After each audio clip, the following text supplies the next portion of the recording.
y entonces, bueno, hay que redactarse, ¿no? Bueno, vamos a dar inicio al tema que nos ocupa, que es este, la vigilia pascual. Ven ustedes la pantalla, ¿verdad? La pantalla de los textos. Hemos visto ya todo el triduo pascual, hemos visto el Jueves Santo, que decíamos que era el prólogo, con la misa in cena domini, el prólogo del triduo. Vimos el primer día del triduo, que es el Viernes Santo, oficio de la pasión del Señor. Vimos el Sábado Santo, que era el segundo día del triduo, la sepultura de Cristo, un día alitúrgico, un día en el que no hay Eucaristía, la iglesia está sin su esposo, y deberían estar vacíos los sagrarios de las iglesias, en la medida en que se puede. Y vamos ahora ya al tercer día del triduo, que es el día de la Pascua del Señor. La Pascua que se inicia con la solemne vigilia pascual y se va a extender luego ya durante 50 días hasta Pentecostés. La vigilia pascual es una noche en vela en honor del Señor, de raíz muy antigua en la iglesia. Muchos padres tienen homilías en torno a esta vigilia, por ejemplo, Melitón de Sardes, sobre el sermón de la Santa y Gran Pascua, o San Agustín, que incluso la llama la madre de todas las vigilias. Es de los textos, de los ritos, de las celebraciones más antiguas que conocemos en la iglesia, ¿vale? En esta noche eran bautizados los catecúmenos. En esta noche se ponía fin al ayuno al principio de 3 días, por eso el viernes, el sábado, la tarde del jueves, como días primeros del triduo, o años después, posteriormente, los 40 días de la penitencia cuaresmal, que como dije en su momento, en la penitencia de la cuaresma, el miércoles de ceniza, era ya el inicio de la vigilia pascual. La vigilia pascual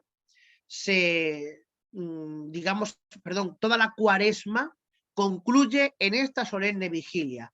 Los ayunos, las penitencias, todo lo que hemos ido realizando llega a su culmen y adquiere su sentido e iluminación en la solemne vigilia pascual de la noche santa de la resurrección de nuestro Señor Jesucristo. Vamos ahora a ir viendo las distintas partes de la vigilia. La vigilia tiene 4 partes, ¿vale?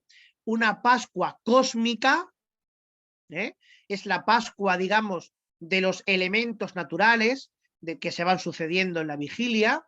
Una Pascua, digamos, de la historia, que es la proclamación de las lecturas de la palabra de Dios. Una Pascua de los neófitos, es decir, de los que son bautizados en la noche de la Pascua, y la Pascua comunicada o Pascua de los fieles, que es la liturgia eucarística hasta el final. Los ritos, o mejor dicho, la costumbre es hacer la Pascua durante la noche. Fijaos en la rúbrica número 3 que tienen ustedes ahí. Toda la celebración de la vigilia pascual debe hacerse durante la noche. Por ello no debe escogerse ni una hora tan temprana que la vigilia empiece antes del inicio de la noche, ni tan tardía que concluya después del alba del domingo. Esto es la indicación que hay.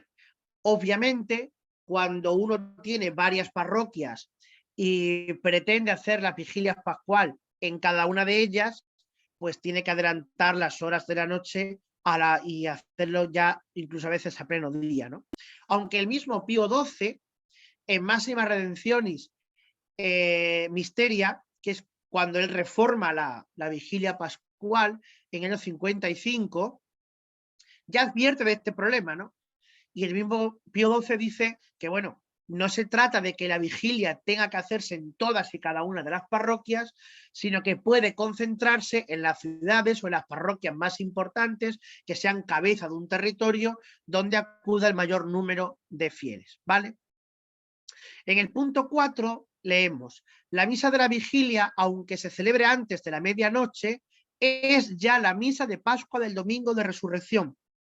Por tanto, el que va a la vigilia pascual ya cumple el precepto dominical de la misa del domingo, porque ya es día de domingo, ya es domingo de resurrección. Por eso, aunque la vigilia pascual se haga antes de medianoche, uno dice, bueno, es que el sábado santo se hace la vigilia pascual. No, la vigilia pascual no pertenece al sábado santo, pertenece al domingo de la Pascua. En el punto 5 se nos informa: los fieles que participan en esta misa de la noche pueden comulgar de nuevo en la misa del día de Pascua. El que celebra o concelebra la misa de la noche pascual puede celebrar o concelebrar de nuevo la misa del día de Pascua. Claro, danse cuenta que el Pascua propiamente dicho, el domingo de Pascua tiene 3 misas, 3 formularios de misas.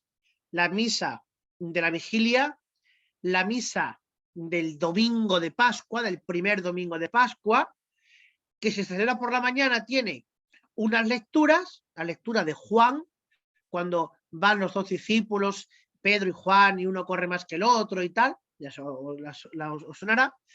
Pero si se celebra por la tarde, la lectura, o sea, y ese es, digamos, el tercer formulario, las lecturas tienen que ser la de Lucas 24, el Evangelio del capítulo 24 de Lucas, que es los discípulos de Emaús.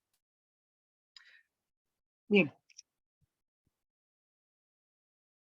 Vamos a entrar ya ahora en el ritual, ¿no? Perdón, estoy un poquito con alergia y a veces la voz la vais a notar un poquito tomada. Bien, la primera parte, que es la que llamamos la Pascua cósmica. ¿Por qué? Porque es en la que se emplean elementos naturales. Y por eso la primera parte recibe el nombre también de lucernario o solemne comienzo de la vigilia. Hay una bendición del fuego y una preparación del cirio. Por tanto, en esta primera parte los elementos naturales son 2. 1, el fuego, y 2, el cirio, la cera. Ahora, cuando veamos el texto del pregón pascual, comprobaremos la importancia, la trascendencia que tiene el cirio en sí mismo, ¿no? Entonces, siempre debe ser un lugar fuera de la iglesia, donde se enciende una hoguera, un fuego, y allí el pueblo se congrega con el sacerdote, con los ministros, ¿no?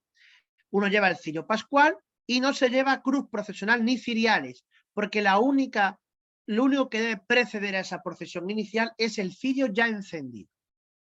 Por tanto, se llega al lugar. Aquí en la rúbrica 9, leen ustedes: el sacerdote y los fieles se signan cuando él dice en el nombre del Padre, del Hijo y del Espíritu Santo. Esta rúbrica, hay que hacer aquí una pequeña crítica al ritual. ¿Por qué? Porque esta rúbrica nunca ha estado. La vigilia pascual nunca empieza en el nombre del Padre, del Hijo y del Espíritu Santo, aunque lo ponga aquí. ¿Por qué? Por la lógica que os dije el primer día cuando vimos el jueves. Es una misa, el Tríodo Pascual se concibe como una misma celebración en 3 momentos, en 3 etapas, de tal manera que, por la misma razón que en el Jueves Santo y en el Viernes Santo no se dice podéis ir en paz, no tiene sentido comenzar la vigilia en el nombre del Padre, del Hijo y del Espíritu Santo, cuando ya sí se va a decir podéis ir en paz. Porque el podéis ir en paz, aleluya, aleluya, de la vigilia, que lo vamos a ver hoy, es el podéis ir en paz de la misa que empezó el Jueves Santo.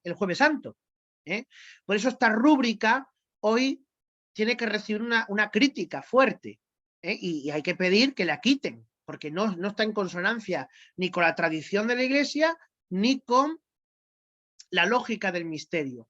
Seguramente hayan puesto, bueno, pues hay errores humanos, que están ahí, o lo hayan puesto, bueno, pues que hayan concebido que lo haya hecho como una forma lógica o normal o ritual de comenzar la misa, pero realmente no debe ser así, ¿no? Bueno, aparte de esta crítica, digo para que sepáis esto, ¿no? ahí lo primero que hacemos es bendecir el fuego. Hay una monición del presidente. A ver, las moniciones en misa, y aquí quiero que entendamos bien esta distinción. Las moniciones de la misa siempre son presidenciales. Siempre son presidenciales. Las moniciones de la misa, en el sentido estricto de la monición, es presidencial. Es, por ejemplo, esta, que es ritual, la monición oremos, la monición orad hermanos, la monición, bueno, ya irá saliendo la del acto penitencial, son presidenciales. El papel que llamamos monitor, es realmente el comentarista de la celebración, pero no es propiamente el monitor, sino el comentarista de la celebración, el que puede hacer algún comentario a lo largo de la celebración. Esto siempre lo ha habido, ¿vale? Tampoco es una novedad del Concilio Vaticano II, ¿vale? Eso siempre lo ha habido, pero probablemente las moniciones siempre son presidenciales, la debe hacer el sacerdote que preside, o el obispo. Ahí tenéis la primera monición presidencial, que habla, queridos hermanos, en esta noche santa en que nuestro Señor Jesucristo ha pasado de la muerte a la vida. La Iglesia invita a todos sus hijos diseminados por el mundo a que se reúnan para velar en oración. La vigilia es una reunión para velar en oración, esperando la resurrección de nuestro Señor Jesucristo, ¿no? Bueno, una vez terminada esta oración, con las manos extendidas se bendice el fuego de la hoguera que se ha encendido, ¿no? Oh Dios, que por medio de tu Hijo has dado a los fieles la claridad de tu luz. Es decir, el fuego como imagen de la luz de Cristo. Santifica este fuego y concédenos que la celebración de estas fiestas de Pascua encienda en nosotros deseos tan santos que podamos llegar con corazón limpio a las fiestas de la eterna luz. ¿Veis? Una oración que va haciendo un juego entre la luz natural del fuego y la luz espiritual, que es Jesucristo, que son las fiestas de Pascua, y la luz eterna, que está, pues, la gloria del cielo, ¿no? Una vez que se ha bendecido el fuego, se enciende el cirio pascual, ¿eh?, con los signos que vamos a ver ahora, ¿vale? Se enciende el cirio, mientras con un punzón se van grabando los siguientes signos en el cirio. El primero es el trazo vertical de la cruz, diciendo Cristo ayer y hoy. Luego el trazo horizontal, principio y fin. Luego la letra griega alfa, alfa. Luego, debajo, la letra griega omega, omega. Suyo es el tiempo, primer número del año en el ángulo izquierdo, ahora vais a ver el dibujito, y la eternidad, a él la gloria y el poder por los siglos de los siglos. De manera que, por ejemplo, bueno, esta página se hizo en el año 2016, y ahí tenéis, ¿no? Esto es lo que se debe grabar con un punzón en el cirio. Trazo vertical de la cruz. Se va diciendo lo primero, Cristo ayer y hoy. En el trazo horizontal, principio y fin. En el alfa, alfa. Luego, omega, suyo es el tiempo y la eternidad. A él la gloria y el poder, por los siglos de los siglos. Amén. Y ya queda grabado el cirio, porque se consagra el cirio. Antes hemos bendecido el fuego, ahora estamos consagrando ya el cirio. Después, una vez que se ha hecho esto, se clavan los 5 granos de incienso, de esta manera, haciendo el 1, 2 y el 3, haciendo un trazo vertical. Por sus llagas santas y gloriosas nos proteja, y luego el 4 y el 5 serían el horizontal. Y nos guarde Jesucristo nuestro Señor. Amén. Y así concluirían estos primeros ritos que se deben hacer fuera del templo parroquial. Luego se enciende el cirio diciendo el sacerdote: la luz de Cristo que resucita glorioso disipe las tinieblas del corazón y del espíritu. Y comienza la procesión con las velas apagadas y el sacerdote levanta el cirio diciendo la primera vez: luz de Cristo. A lo que todos responden: demos gracias a Dios. y el sacerdote comienza a encender la vela y después se van pasando las velas al resto de los feligreses. Hay una segunda parada, una segunda estación, luz de Cristo, demos gracias a Dios, todos encienden sus velas, la llama del cirio pascual y avanzan, y después, llegado al altar, la tercera y última estación, luz de Cristo, demos gracias a Dios. Y entonces el diácono o el sacerdote, si no lo hay, claro, pues ya pone el cirio al lado del ambón o en medio del presbiterio y se encienden las luces de la iglesia, excepto las velas del altar, ¿vale? Ese es el último encendido de luces que debe haber. Una vez que se llega así, allí, se inciensa el incensario, se pide la bendición, o es que el sacerdote no hace falta, porque ese es el párroco o un sacerdote el que lo celebra, no hace falta que pida bendición, y comienza el texto del pregón pascual, que tiene la forma eucológica, es la estructura literaria, de una plegaria de consagración. Hay una especie de prefacio, ese exulten por fin los coros de los ángeles, como un prólogo, luego el saludo a la asamblea, el Señor esté con vosotros, levantemos el corazón, y luego ya comienza toda la plegaria de acción de gracias para consagrar el cirio. Padre, ¿y por qué dice usted que el cirio se consagra? ¿Dónde se ve esto? Bueno, pues muy sencillo, ahora lo voy a señalar. Mira, aquí. En este párrafo que yo voy a subrayaros, dice: en esta noche de gracia, acepta, Padre Santo, este sacrificio vespertino de alabanza que la Santa Iglesia te ofrece por medio de sus ministros en la solemne ofrenda de este cirio hecho con cera de abejas. Esta es la primera forma de consagración.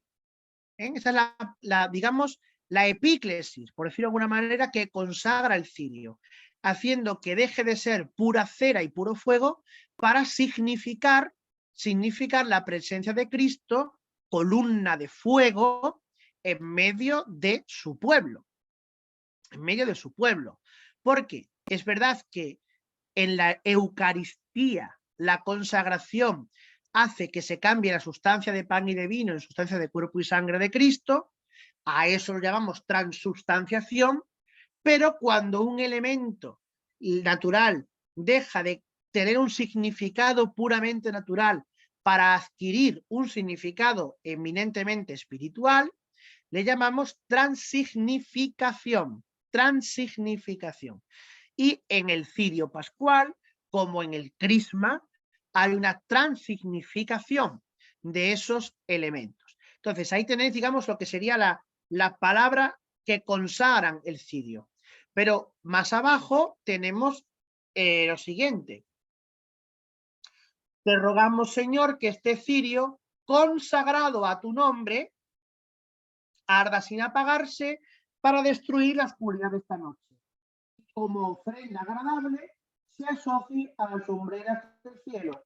Consagración, ofrenda, acepta, sacrificio, 4 palabras de un campo semántico de la consagración.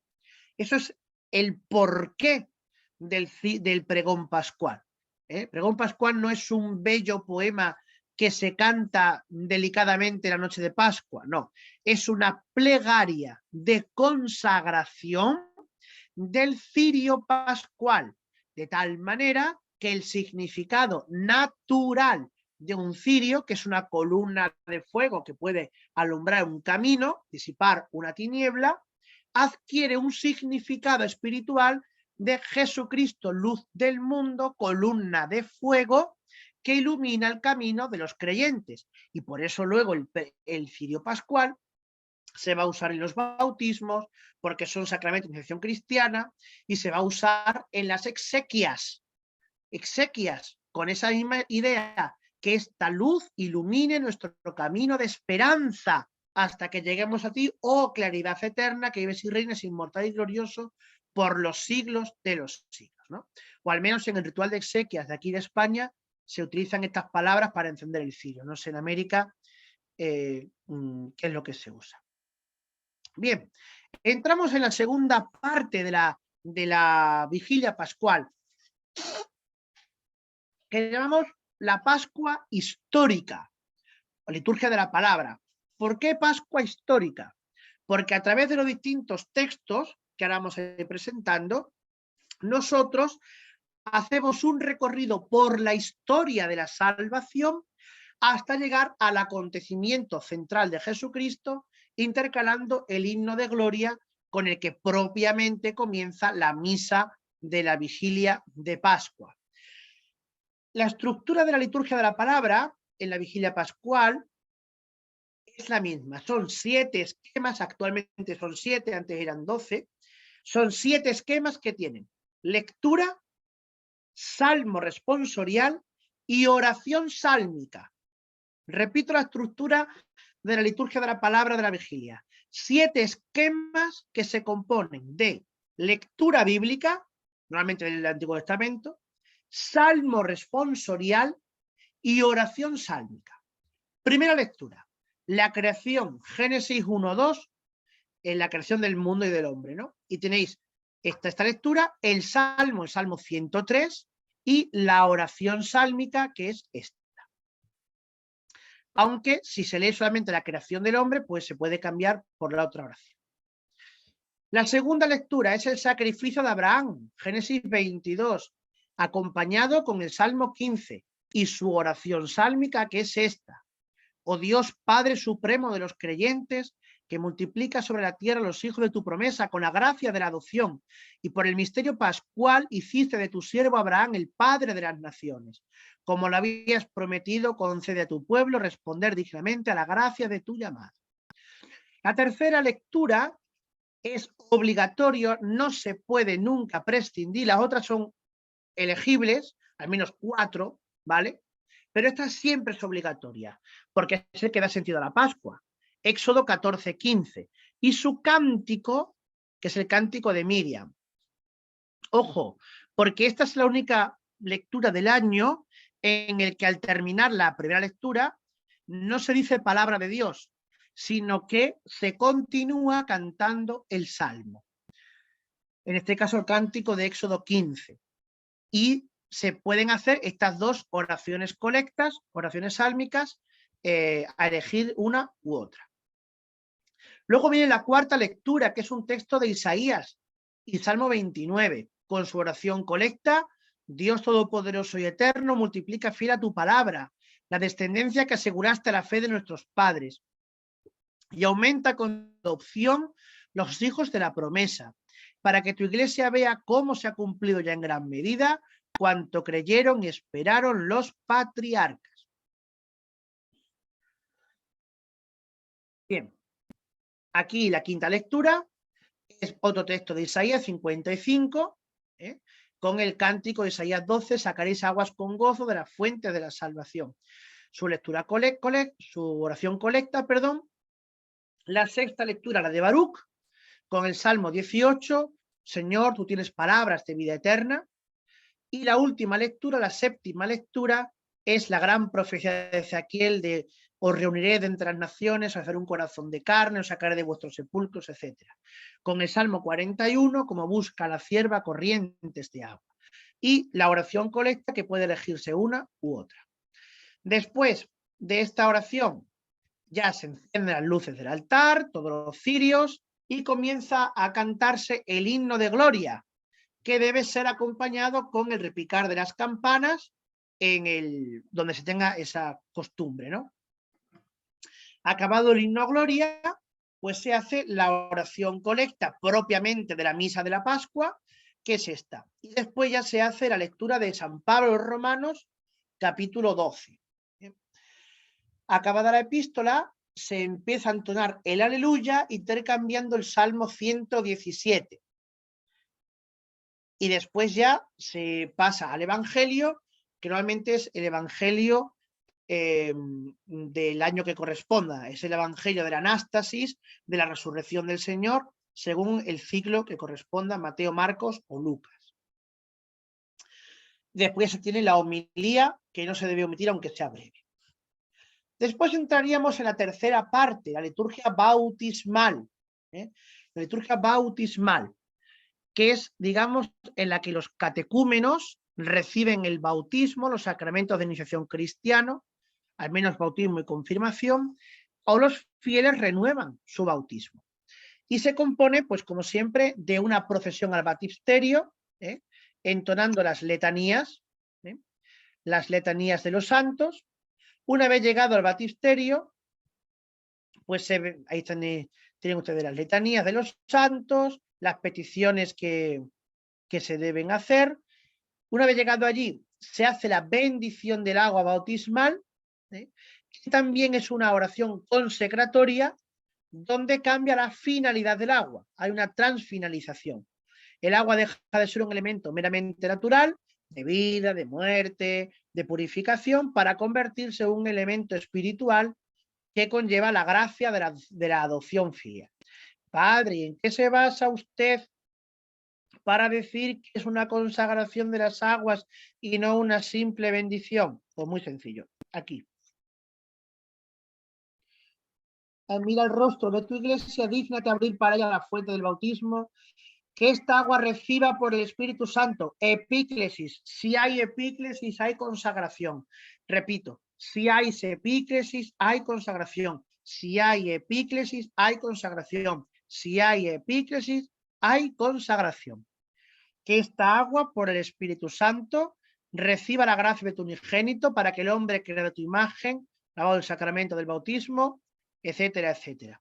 Y luego este gesto también muy antiguo de meter el cirio 1 o 3 veces, otra vez. Te pedimos, Señor, que el poder del Espíritu Santo por tu Hijo descienda hasta el fondo de esta fuente.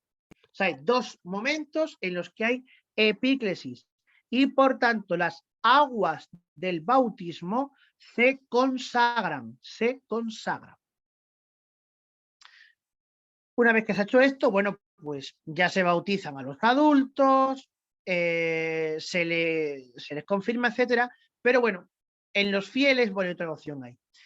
Para los fieles que ya están bautizados, se hace la renovación de las promesas del bautismo, con las que, fijaos lo que dice aquí, con las que en otro tiempo renunciamos a Satanás y a sus obras, y prometimos servir fielmente a Dios en la Santa Iglesia Católica. Y ahora comienzan las renuncias a Satanás, a sus obras, a sus seducciones y el credo. ¿Vale? Las preguntas por el credo. Una vez que he terminado esto, luego a los fieles se les asperja el agua recorriendo las naves de la iglesia, y luego ya comenzaría la liturgia eucarística, que es una liturgia, bueno, pues la habitual de la misa, con su oración de ofrenda, con su prefacio, etcétera, ¿no? Al final, bueno, pues hay una bendición solemne, se puede cantar Regina Coeli y se concluye la misa y por tanto el triduo pascual con el podéis ir en paz, aleluya, aleluya. Porque la misa de la tarde del domingo es el epílogo, son las vísperas bautismales, ¿no? Es decir, las vísperas de los que ya han sido bautizados, de los que ya han sido regenerados por el agua y el Espíritu. Y por tanto es aquí donde se debe concluir el triduo pascual, en la vigilia con el podéis ir en paz, aleluya, aleluya.